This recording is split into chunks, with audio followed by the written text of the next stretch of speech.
So this is the most controversial AMG ever made. This right here is a 2025 Mercedes-AMG C63S E-Performance Sedan. Twin turbo V8, it's gone. Replaced with a 4-cylinder hybrid setup, but with Formula One tech packed under the hood. Now, some people are calling it a betrayal of AMG roots. Others say it's a future of performance. So today we're not just talking specs. We're putting this thing on the road and going on a test drive. How does it sound? How does it feel? And most importantly, does it still deserve that AMG badge?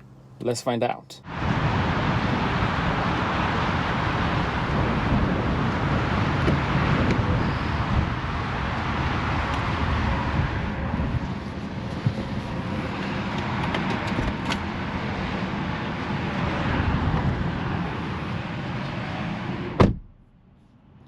Read the car, leave some comments and tell me why you don't like this new C63S. Here we go. First things first, it has a very good looking interior, which is similar to the C-Class, but we have carbon fiber trim options, Napa leather on the upper dash, very good looking car, AMG performance, steering wheel. We have drive units. This car has up to 8 drive modes. And what is the controversy about this car? Under the hood is a handcrafted AMG 2-liter inline-4 engine with an electric exhaust gas turbocharger and a rare 150 kilowatt electric motor, producing a staggering 671 horsepower and 752 pound-feet of torque. 0 to 60 in this car is 3.3 seconds. Our fuel economy is 36 mpge, and all the power goes to the AMG MCT 9-speed transmission. All right. Let us go on a drive and talk about this car and why it is such a controversial car. And looks pretty good inside. We have all the Napa leather, gray contrast stitching, very nice headrest with the Falter back badge, and love the carbon fiber trim. And here we go.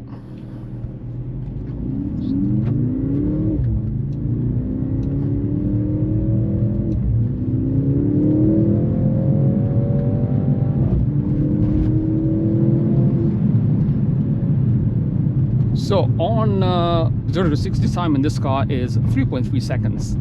It's incredibly fast, thanks to the electric motor on the rear axle, which is 150 kilowatts. And also this car has a ultra high performance battery pack at the front, which is about 6.1 kilowatts, which delivers additional 200 horsepower on the straightaway.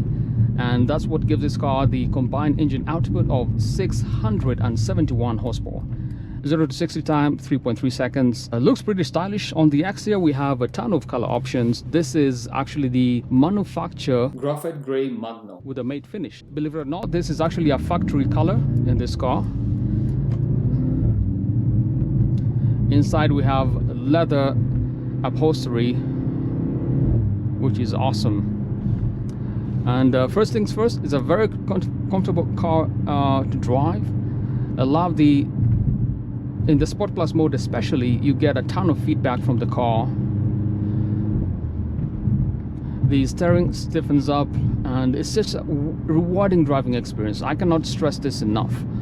Of course, this car does have a race mode right here, which means in the race mode, it can send all the power to the rear wheels to make it a fully rear-wheel drive car. Set the temperature at the moment. And one thing we can do is actually use the paddle shifters to give the car a fantastic drive experience. And they are thick enough, you're not going to miss the paddle shifters, which is a good balance, lets you have some fun and a good driver's experience.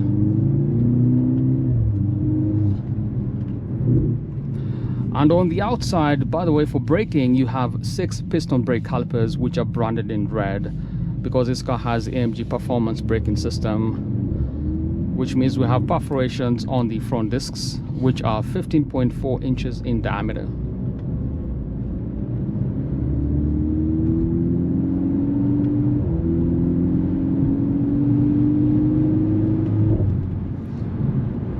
So it's actually fast, minus the V8 growl that we're used to in the previous generation C63S. But I think it's a good car. I think where I do have a difference of opinion is actually in the price. This car is priced at $100,000. So it's going to be hard for you to justify spending 6 figures for a 4-cylinder engine. But beyond that, it drives fantastically. Okay, it looks really good. At the front we have very aggressive intakes. This car also has digital lights, and we have an aerodynamic hood at the front. You can see there's a groove on the hood itself, and it looks good, and which is why it explains we also have red lettered badging on the side and the rear of the car. So that's what gives this car away that it's a plug-in hybrid. And this is actually a pinnacle trim because we have a head-up display system. And let's switch to the sport mode.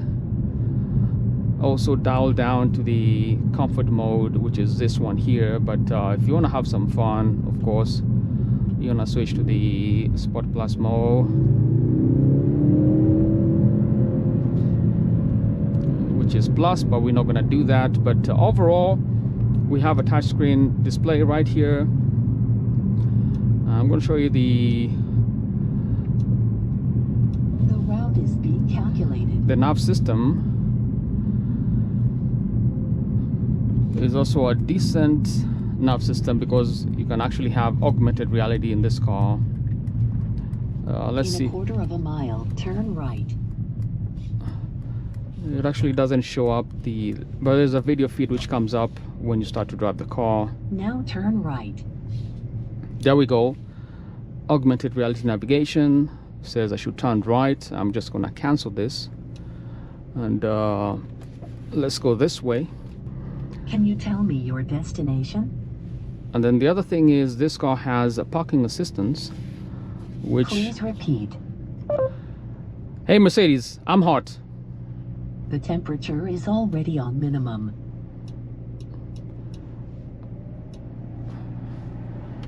And of course we have a panorama roof at the top. Just press once, and camera views, 360-degree camera system. And I'm hoping it's gonna find a parking spot. I'm just gonna turn around and hopefully it's gonna find it.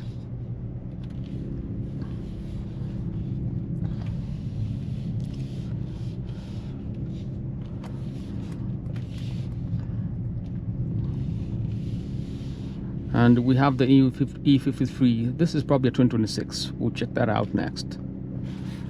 And let's see if we're gonna find parking. I found these parking options. Where are we? Yes? That's interesting.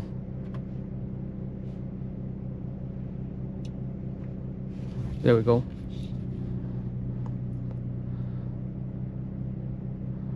So not sure what's up with that, but there is a ton of parking, but it's not able to find it. I'm just gonna go back here.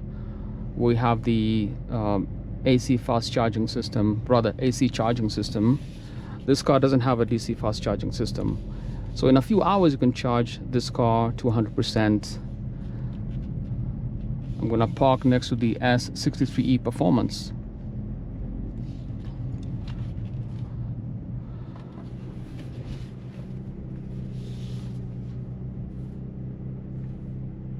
Oh, so I did eventually find the parking. There we go.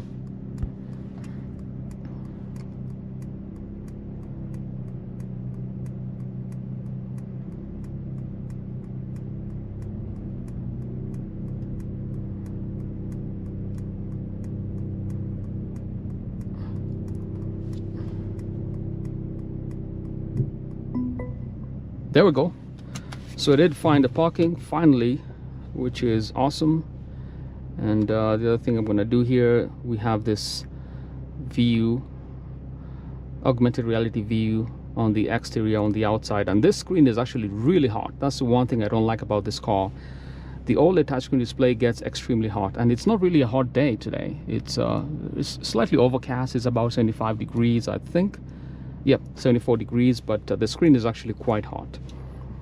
Overall, tons of features here. We have a comfort menu, seat kinetics, which adjusts the seat, the base of the seat, and the lumbar support. I'm going to stop that. We have ambient lighting systems. I'm going to switch to the red right here. This is actually pretty awesome for night drive.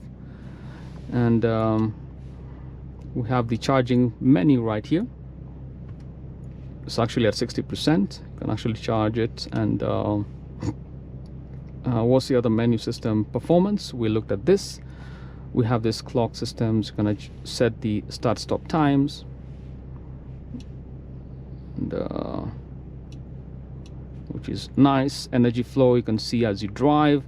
The braking action, how you're charging the battery using the regenerative braking. You can charge the battery pack in the back, and that's where the battery sits, 150 kilowatts. Drive system, you can see the RPMs from the front and other metrics from the car. Your braking, how hard you brake.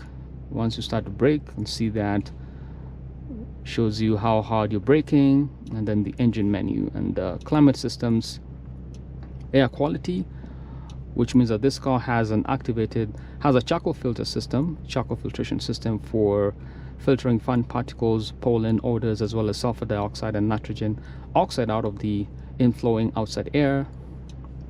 Pre-entry climate control system, you can set your pre-entry climate once you come to the car. Activated. Okay.